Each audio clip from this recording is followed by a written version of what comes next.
Hello बच्चों, मैं वीरेंद्र यादव आप सभी का TMI होम बेस्ड एजुकेशन में फिर से हार्दिक स्वागत करता हूं। तो बच्चों, आज हम आपकी हिंदी की किताब वसंत भाग 1 का अगला पाठ पढ़ेंगे, जिसमें हम पाठ 5 अक्षरों का महत्व समझेंगे। तो सबसे पहले हम पाठ को शुरू करने से पहले नए शब्द जानते हैं। तो बच्चों, ये जो पाठ है अक्षरों का महत्व, तो उसके लेखक का नाम है गुणाकर मूले। गुणाकर मूले ने ये पाठ लिखा है, जो कि दूसरी भाषा से इसे ट्रांसलेट किया है, तो वो हम बाद में पढ़ेंगे। तो सबसे पहले हम इसके नए जो शब्दार्थ हैं, नए शब्द जान लेते हैं, इनका मतलब क्या होता है, अर्थ क्या होता है। तो चलिए शुरुआत करते हैं। सबसे पहला है तादाद। तादाद का मतलब है संख्या, किसी चीज़ की संख्या होना, बढ़ते रहना, तादाद होना। मतलब बोलते हैं ना, आजकल तो खेतों में क्या है, इन कीड़ों की तादाद बढ़ गई है, संख्या बढ़ गई है। अनादिकाल मतलब जो सदा से चला आ रहा हो, जो बहुत पहले से काफ़ी सालों से चला आ रहा हो, उसे कहते हैं हम अनादिकाल, जो सदा से चला आ रहा हो। प्रागैतिहासिक मानव मतलब इतिहास में वर्णित काल के पूर्व का मानव, मतलब आज से करीब कई सालों पहले का मानव, जब इंसान कहाँ जंगल में रहा करता था और तरह तरह की निशानी, तरह तरह के क्या करा करता था, वर्तुक मतलब आकार बनाया करता था। प्रागैतिहासिक मानव होता है मतलब इतिहास में वर्णित, मतलब बहुत काल, बहुत पहले का इंसान, पूर्व मानव। घोतक मतलब है सूचक। घोतक का मतलब होता है कोई चिन्ह बनाना, सूचक, किसी की सूचना देने के लिए कोई चिन्ह का प्रयोग करना। सिलसिला का मतलब होता है क्रम, मतलब सिलसिला चलते रहना, यही क्रम से आगे बढ़ते रहना, चलता रहेगा, क्रम बढ़ता रहेगा। उसके बाद है पीढ़ी। तो पीढ़ी हम लास्ट में पढ़ लेंगे बेटा, लास्ट वाले शब्दार्थ में दिया गया है। कल्पना। कल्पना का मतलब होता है सोचना, मतलब मान लेना, किसी चीज़ की कल्पना करना और उसे मान लेना कि हाँ यही है, सोचना, विचार लेना, मान लेना, कल्पना करना। तांबे। तांबे का मतलब होता है कॉपर। हमारे घर में हमने देखे होंगे काफ़ी तांबे के बर्तन होते हैं या तरह तरह के इक्विपमेंट्स भी होते हैं। कांसे। कांसे का मतलब होता है ब्रॉन्ज, जो कैसा होता है, चमकता है, सिक्के के जैसा होता है, जिसे कहते हैं ब्रॉन्ज। वृत्त। वृत्त का मतलब होता है गोल, वर्तुल, मतलब क्या हो, जो गोल हो, चांद के जैसा, सूरज के जैसा क्या हो, गोल, वर्तुल, से कहते हैं वृत्त। चहु। चहु का मतलब है चारों ओर। यहाँ पे गलती से चरो हो गया है, लेकिन इसका मतलब है चारों ओर, चारों दिशाओं में। चहु मतलब होता है चारों ओर। अस्तित्व मतलब होता है किसी का वजूद होने का भाव, मतलब वो अभी उसके अस्तित्व हैं, उसका वजूद है, वो अभी जिंदा है, उसकी मौजूदगी अभी है, वो उपस्थित है हमारे बीच, तो उसे कहेंगे अस्तित्व।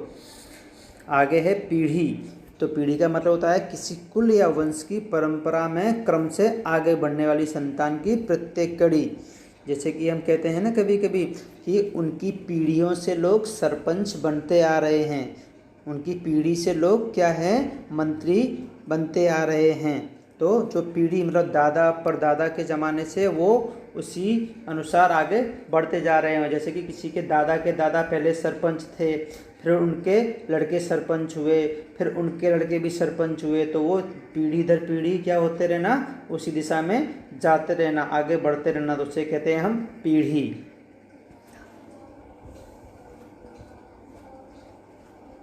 तो चलिए बच्चों, हम इस पाठ की शुरुआत करते हैं, जिसका नाम है अक्षरों का महत्व। तो सबसे पहले हम इस पाठ को थोड़ा समझ लेते हैं। इस पाठ में हमको अक्षरों के बारे में बताया गया है कि अक्षरों की खोज करीब कब हुई थी, कितनी सालों पहले हुई थी, उससे पहले पृथ्वी पर किस तरीके से जानवर और वनस्पतियाँ थीं। और इसमें बताया गया है कि यदि अक्षर ना होते तो हमारा जीवन एक कोरा कागज़ की तरह होता।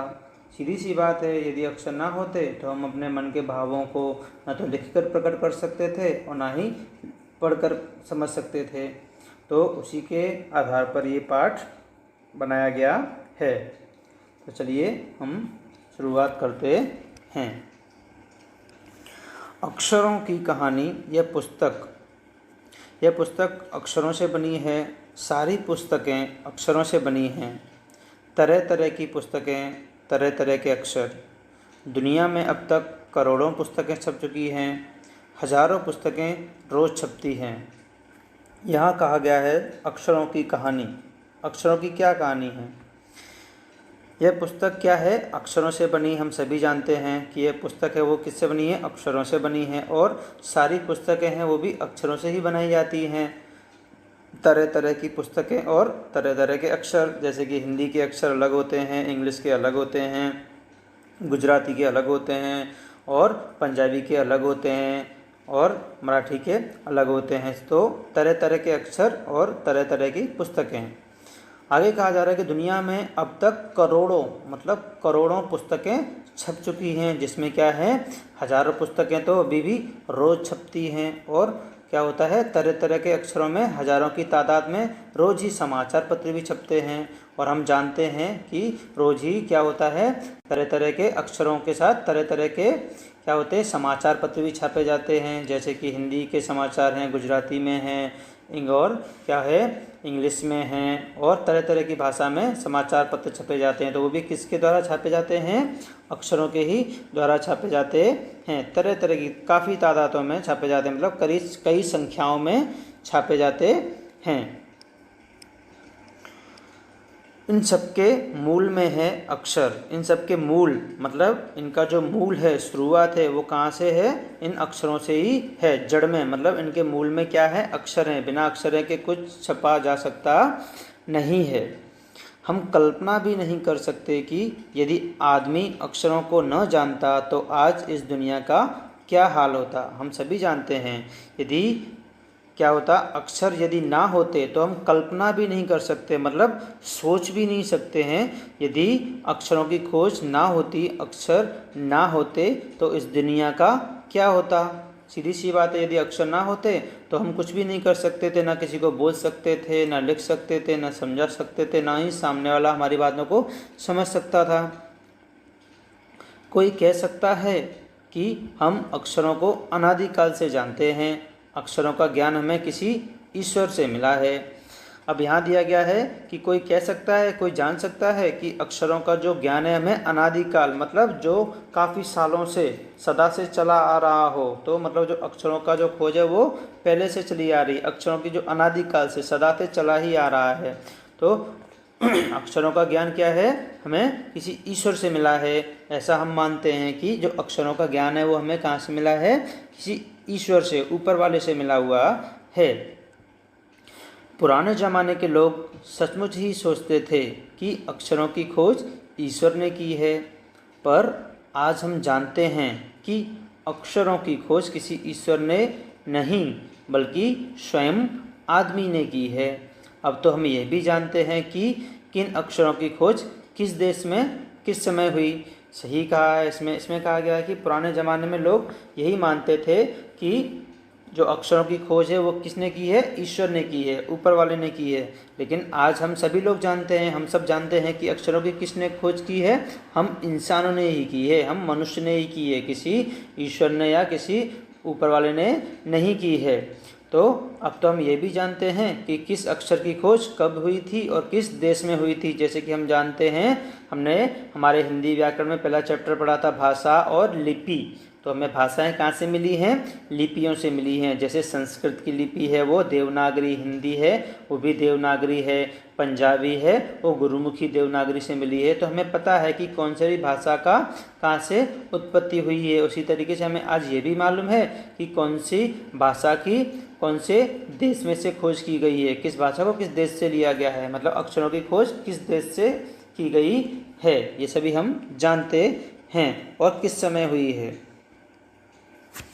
हमारी यह धरती लगभग 5 अरब साल पुरानी है। 2-3 अरब साल तक इस धरती पर किसी प्रकार के जीव जंतु नहीं थे। फिर करोड़ों साल तक केवल जानवरों और वनस्पतियों का ही इस धरती पर राज्य रहा। अब कहा जा रहा है कि हमारी जो धरती है वो लगभग कितना 5 अरब, मतलब 5 अरब साल पुरानी है। और उसके बाद क्या है कि 2-3 अरब साल तक तो इस धरती पर कुछ था ही नहीं, जीव जंतु भी नहीं थे, पेड़ पौधे भी नहीं थे, कुछ भी नहीं थे। उसके बाद क्या हुआ, फिर करोड़ों साल तक क्या हुआ, केवल जानवर और वनस्पति का ही इस धरती पर राज्य रहा। आगे हम चलते हैं। आदमी ने इस धरती पर कोई 5 लाख साल पहले जन्म लिया, धीरे धीरे उसका विकास हुआ। अब यहाँ पे अंदाज़ा लगाया जा रहा है, कहा जा रहा है कि आदमी ने इस धरती पर करीब कितने 5 लाख साल पहले ही जन्म लिया, और उसके बाद क्या हुआ, इस धरती का धीरे धीरे विकास हुआ। ये धरती पर हम लोग विकसित होते गए। कोई 10,000 साल पहले आदमी ने गाँव को बसाना शुरू किया, वह खेती करने लगा, वह पत्थरों के औजारों का इस्तेमाल करता था। फिर उसने तांबे और कांसे के भी औजार बनाए। अब यहाँ कहा जा रहा है कोई 10,000 साल पहले क्या किया, आदमियों ने गांव को बसाना शुरू किया। मतलब पहले वो जंगल में रहा करते थे, फिर जंगल से वो नदी के किनारे आए, और नदी के किनारे उन्होंने क्या किया, गाँव को बसाना शुरू किया, मतलब अपने एक जगह स्थिर रहना शुरू कर दिया। और उसके बाद उन्होंने क्या किया, खेती करना शुरू किया, अनाज पैदा करना शुरू किया, जिससे वो अनाज खाना सीखे। और उसके बाद उन्होंने क्या किया, पत्थरों से, मतलब जो पत्थर होते हैं उनसे औजार, मतलब तरह तरह के हथियार बनाने शुरू किए। जैसे कि यहाँ पर ऊपर फोटो में दिया गया है कि पत्थरों से काफ़ी औजार बनाए गए हैं, आप देख रहे हो, इसमें तरह तरह के औजार बनाए गए हैं। और उसके बाद क्या हुआ कि उसके बाद उन्होंने फिर तांबे और कांसे के भी औजार बनाए। उसके बाद उन्होंने तांबा है जो जिसे कहते हैं कॉपर, उसके और तांबे के भी, कांसे के औजार मतलब हथियार बनाने शुरू किए। प्रागैतिहासिक मानव ने सबसे पहले चित्रों के जरिए अपने भाव व्यक्त किए। अब प्रागैतिहासिक मानव मतलब इतिहास में वर्णित काल के पूर्व का मानव, मतलब पहले के इंसान ने, पहले के जो मानव था, इंसान था, जो इतिहास में वर्णित है, वो उसके पूर्व का मानव जो था उसने क्या किया, सबसे पहले अपने चित्रों के जरिए अपने भाव व्यक्त किए। मतलब पहले इंसान बोल नहीं पाता था और कह नहीं सकता था, तो उस समय उन्होंने क्या किया, अपनी बातों को बताने के लिए और सामने वाले को समझाने के लिए चित्रों का, मतलब चित्र बनाना और सामने वाले को समझाने का प्रयत्न शुरू किया। उसके बाद जैसे पशुओं, पक्षियों, आदमियों आदि के चित्र, जैसे कि आपने देखा ऊपर क्या है, पशुओं के, पक्षियों के और आदमियों के चित्र बनाए, और उससे अपनी जो कहना चाहते हैं वो सामने वाले को समझाने का प्रयत्न किया। इन चित्र संकेतों से बाद में भाव संकेत अस्तित्व में आए। जैसे एक छोटे वृत्त के चहु किरणों को की घोतक रेखाएं खींचने पर वह सूर्य का चित्र बन जाता था। बाद में यही चित्र ताप या धूप का घोतक बन गया। इस तरह अनेक भाव संकेत अस्तित्व में आए। अब यहाँ कहा जा रहा है कि सबसे पहले क्या किया, मानव ने चित्रों के जरिए अपने भाव बताने, व्यक्त करना शुरू कर दिया। पहले उन्होंने पशुओं, पक्षियों के चित्र बनाए, आदमियों के चित्र बनाए। उसके बाद उन्होंने क्या किया, संकेत मतलब इशारों में लोगों को बताना शुरू किया चित्र के द्वारा।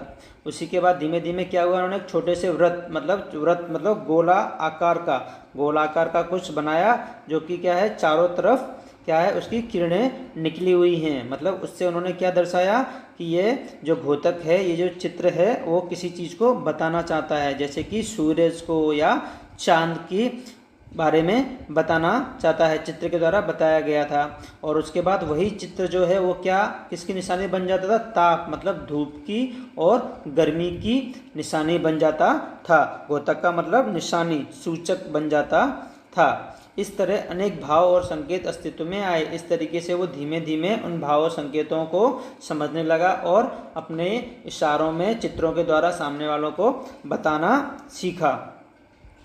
तब जाकर काफ़ी बाद में आदमी ने अक्षरों की खोज की। अक्षरों की खोज के सिलसिले की शुरू हुए मुश्किल से 6,000 साल हुए हैं, केवल 6,000 साल। और यहाँ पे बताया गया है कि उसके बाद काफ़ी समय के बाद क्या किया, आदमी ने अक्षरों की खोज की, और अक्षरों की खोज के बाद ही क्या हुआ, उनकी काफ़ी मुश्किलें हल होने लगीं। और करीब 6,000 साल ही हुए थे जिसके बाद मनुष्य को क्या हुआ, अक्षर मिल चुके थे। तो बच्चों, पहले पाठ में हमने जाना कि अक्षरों की खोज कब हुई और करोड़ों साल पहले क्या हुआ था इस पृथ्वी पर। यदि पेज नंबर 28 और 29 पर कुछ समझ में ना आया हो तो आप मुझे कमेंट बॉक्स में पूछ सकते हैं।